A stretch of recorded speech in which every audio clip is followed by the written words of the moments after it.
At the family gathering, they said you're a nobody, until I exposed the fortune I've been managing in secret. Chapter 1, The Breaking Point. The November wind cut through the oak trees as Sarah Mont pulled her Honda Civic into her Uncle Richard's driveway. The colonial house stood like a monument to success, pristine columns, manicured hedges, and luxury cars parked prominently. Sarah grabbed her store-bought pie and walked toward, the golden light spilling from the windows. The familiar knot formed in her stomach. Every Thanksgiving, the same performance. "Sarah," Aunt Linda opened the door. "Oh, honey, you look tired. Still working at that little office job?" Inside, Uncle Richard held court near the fireplace while Cousin Michael, a successful surgeon, displayed his new Rolex. "Sarah," Michael boomed. "Our mysterious cousin who never tells us anything." "Still in financial services," Sarah replied quietly, accepting a wine glass. "That could mean anything," laughed Jennifer's husband Brad. "Bank teller to janitor at Goldman Sachs." The room erupted in polite laughter. Sarah gripped her glass tighter. "Sarah's always been modest," Uncle Richard said condescendingly. "Nothing wrong with honest work." Speaking of work, Michael jumped in. "Emma and I bought our second vacation home in Aspen. 3 bedrooms, mountain views, only $2.8 million. What about you, Sarah?" Jennifer leaned forward mockingly. "Any big purchases? Maybe a new Honda?" "Reliability is important on a budget," Brad added with thick condescension. "You're 32 now," Aunt Linda sighed. "Still single, tiny apartment, entry-level job. Don't you think it's time to aim higher?" "Not everyone can be ambitious," Jennifer offered with false generosity. "Some people are content with less." Uncle Richard nodded. "There's dignity in that." Sarah set down her glass with force. The sharp clink cut through the conversation. "Is there something you'd like to share?" Michael asked, raising an eyebrow. The room fell silent. All eyes turned predatory. "Actually, there is."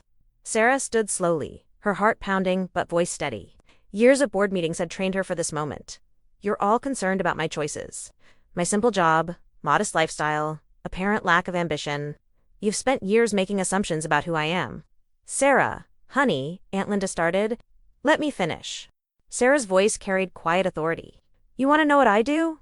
I manage investment portfolios. Not as an assistant, but as a senior portfolio manager for Chicago's wealthiest families." The room shifted uncomfortably. "You want to know why I drive a Honda? Because I've been living below my means while building something you couldn't comprehend. While you buy flashy things to impress each other, I've been quietly accumulating actual wealth." Uncle Richard scoffed. "Sarah, there's no need to. 7 years ago, I started managing a portfolio now worth $47 million. Last year alone, I generated $18 million in returns. My personal portfolio is worth $8.2 million. Deafening silence. "That's impossible," Brad whispered. Sarah pulled out her phone, opening her banking app. "Would you like to see my balance? Or maybe Michael would like to know his expensive house costs less than my quarterly commissions." Jennifer's face went pale. "You're lying. The difference between us isn't success, it's class. Real class doesn't announce itself or tear others down." Sarah walked toward the door. "I've been listening to you patronize me for years, while I could have bought everything you own without blinking." As she reached for her coat, Uncle Richard found his voice. "Wait, Sarah, we may have misunderstood." "No, you understood perfectly. You just didn't care." She walked into the cold November air, leaving behind a room of people who would never see her the same way again. Chapter 2, The Architect of Silence, the morning after Thanksgiving. Sarah sat in her 38th floor Chicago office, watching Lake Michigan stretch endlessly. Her corner office remained a sanctuary of quiet efficiency. "Your 9 a.m. is here," her assistant Rebecca announced. The Hartwell family, the Hartwell Stamas, Patricia, and son James, entered with nervous energy that came with entrusting generational wealth. Thomas owned luxury hotels across the Midwest. "Sarah, wonderful Thanksgiving." Thomas shook her hand warmly. "Enlightening," she replied. "Your Q3 reports are ready." As she spread documents across her glass table, Sarah reflected on how different this world was from yesterday's theater. Here, respect was earned through competence. "Your portfolio gained 12% this quarter. We restructured tech holdings before the correction, saving $2.3 million in potential losses." Patricia leaned forward. "How did you anticipate that?" "Pattern recognition and risk assessment. 15 years of experience teaches you to read between the lines." What the Hartwells didn't know was that Sarah operated under SC Financial Management, serving clients with minimum $10 million in assets. Her family had no idea their mocked little office job was actually boutique wealth management for Chicago's elite. After they left, Sarah's phone buzzed with Michael's text. "We need to talk. What you said yesterday. We had no idea." She deleted it without responding. Rebecca knocked again. "Mr. Davidson wants to move another $5 million into emerging markets. Set up the transfer. Block family calls today." Sarah thought about her carefully constructed walls. Keeping her practice separate hadn't been deception, it had been protection. 7 years ago, she'd left Morrison & Associates after generating more revenue than partners, stealing credit for her work. Building from scratch required trust, and trust took time. She'd started with 3 clients and rented office space. Her family knew she'd switched jobs but assumed lateral movement. They'd never asked details. She'd never volunteered them. Her breakthrough came through Margaret Sinclair, a widow with manufacturing fortune. Sarah turned her $12 million into $23 million over 4 years. Margaret's referrals built her foundation. The irony wasn't lost. While family criticized her ambition, she'd become one of Chicago's most sought-after independent managers. Tech entrepreneurs, real estate moguls, entertainment figures. Her client list read like the city's elite registry. At lunch with Victoria Mont, a tech executive whose startup sold to Google for $180 million, they discussed discretion and results. "I live off $60,000 yearly from portfolio income," Sarah explained. "Everything else gets reinvested. I don't need mansions or expensive cars. I need sustainable wealth growing faster than inflation." Victoria nodded approvingly. "Exactly the thinking I want managing my money." Returning to office, Aunt Linda's voicemail waited. "Misunderstanding yesterday. Richard and I want dinner this weekend. That nice steakhouse downtown?" Another deletion. Sarah had never intended revelation. She'd planned continuing her dual-life successful professional by day, overlooked family member by holidays. But yesterday pushed past her breaking point.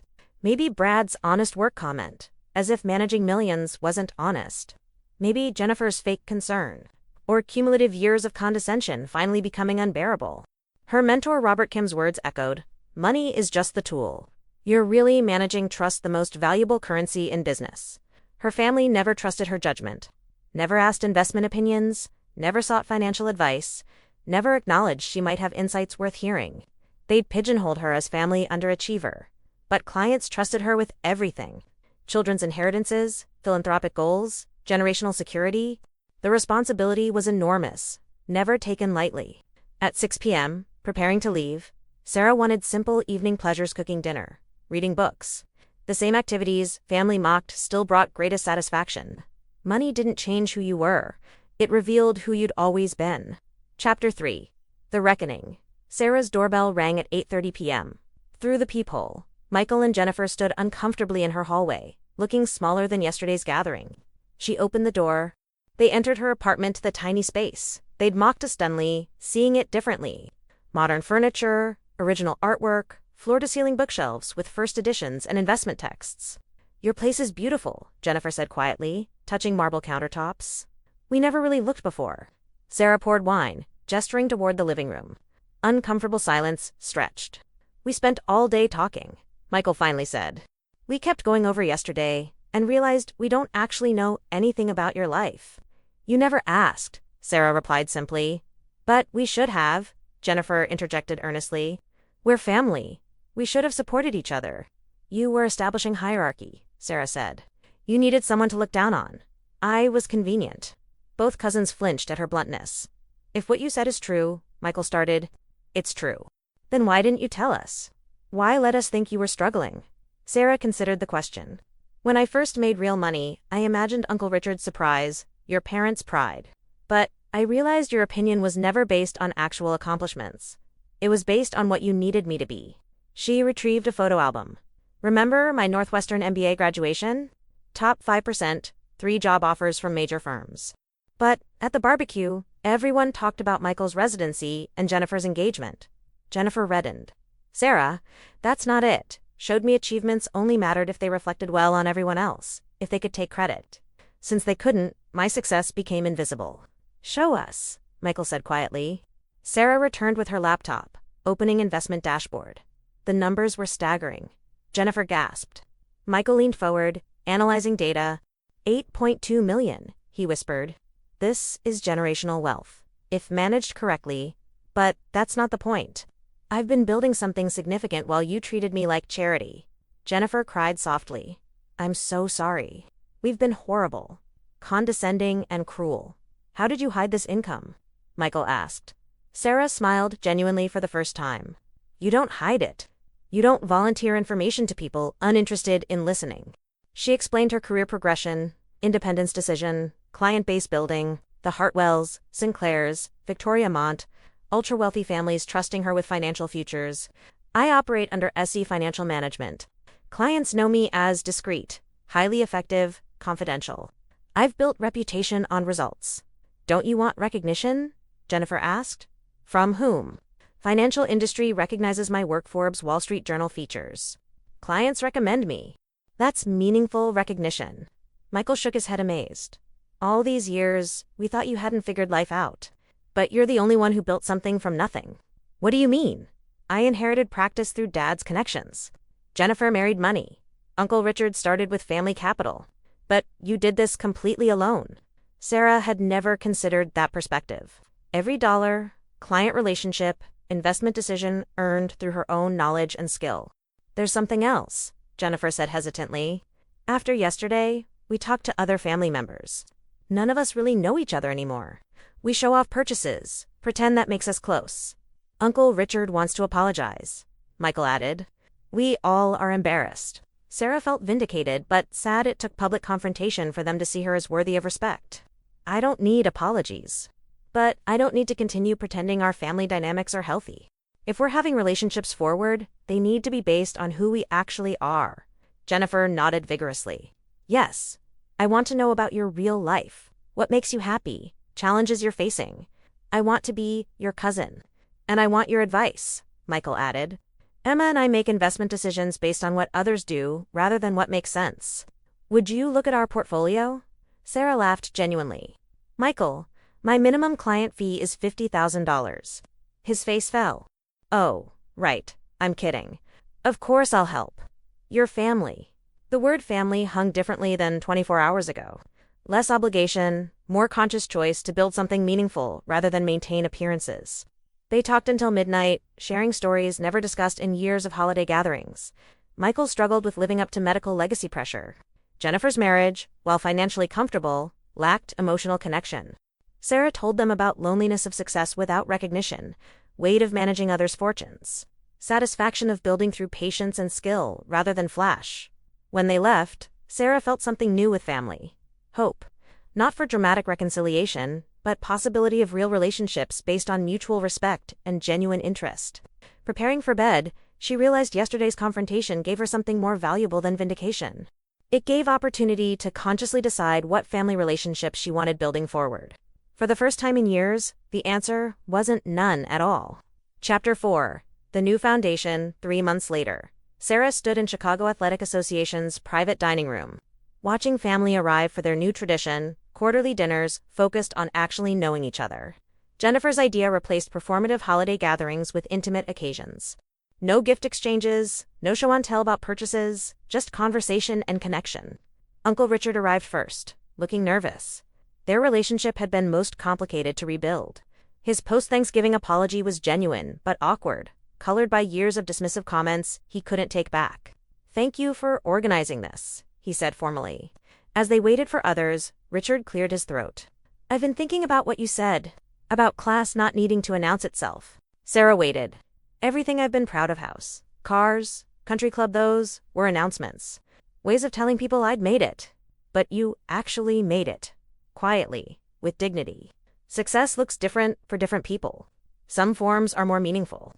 What you've built, client trust, wealth created for others, that's substantial. What I built is mostly show. Michael and Emma arrived, followed by Jennifer and Brad. Dynamics had shifted noticeably. Competitive edge softened into collaboration. Thank you again for the portfolio review, Emma said privately. Changes you suggested already show results.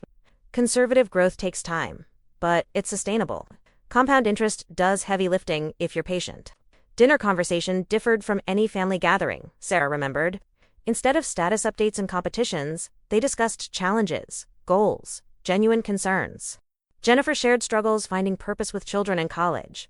I'm thinking about teaching certification. Brad thinks I'm crazy starting over at 45.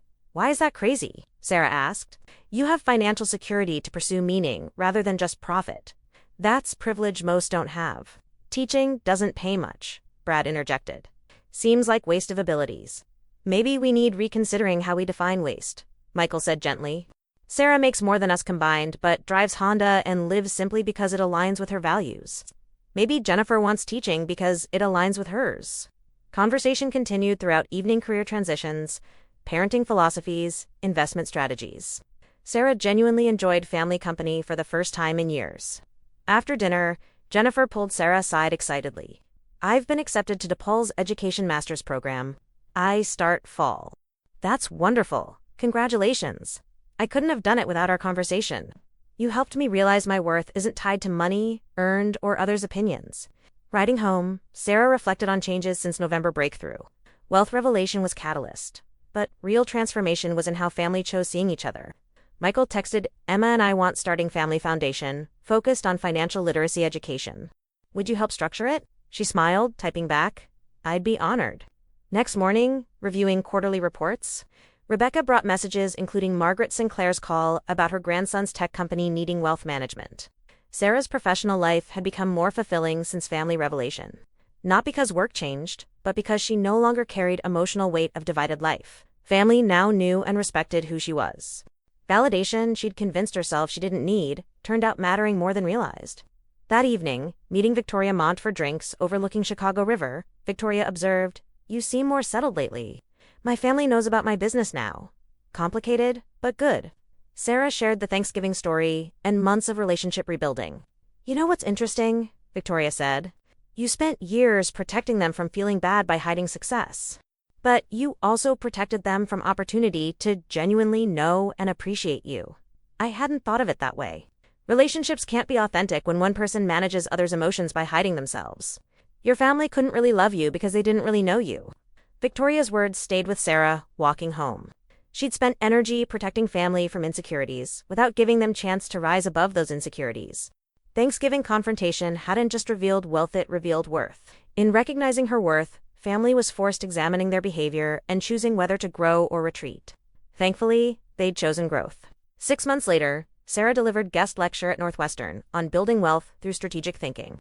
Front row held Jennifer, halfway through master's program and volunteering teaching financial literacy. Michael sat beside her, having restructured investments, using Sarah's advice with significant improvements. Uncle Richard surprised her most, asking to attend after reading about her lecture. After years dismissing her career, he now seemed genuinely interested in understanding principles guiding her success. Concluding her presentation to young professionals, Sarah said, True wealth isn't about impressing others or winning competitions. It's building something sustainable, aligning with your values, and serving long-term goals. Sometimes that means choices others don't understand. But the only person needing to understand your financial decisions is you.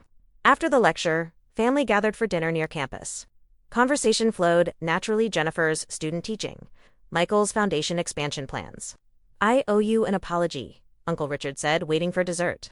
For years, I treated you like you hadn't figured out adulthood. But you were the only one who understood building something meaningful. I was so focused on looking successful, I forgot to actually be successful. He looked around the table. You taught us something important. Success isn't biggest house or most expensive car. It's creating value for yourself, clients, community. You've been doing that all along, and we were too self-absorbed to notice. Sarah felt tears prick her eyes. Validation she'd never thought she needed turned out exactly what she'd been missing. Thank you. That means more than you know. Walking into crisp Chicago evening, Sarah realized the story, beginning with humiliation and confrontation, had evolved into something unexpected. Genuine family relationships built on mutual respect and authentic connection. The fortune she'd been managing in secret was catalyst for change. But real wealth, she'd discovered, was possibility of being fully known and fully accepted by people who mattered most. For the first time in her adult life, Sarah Mont felt truly rich.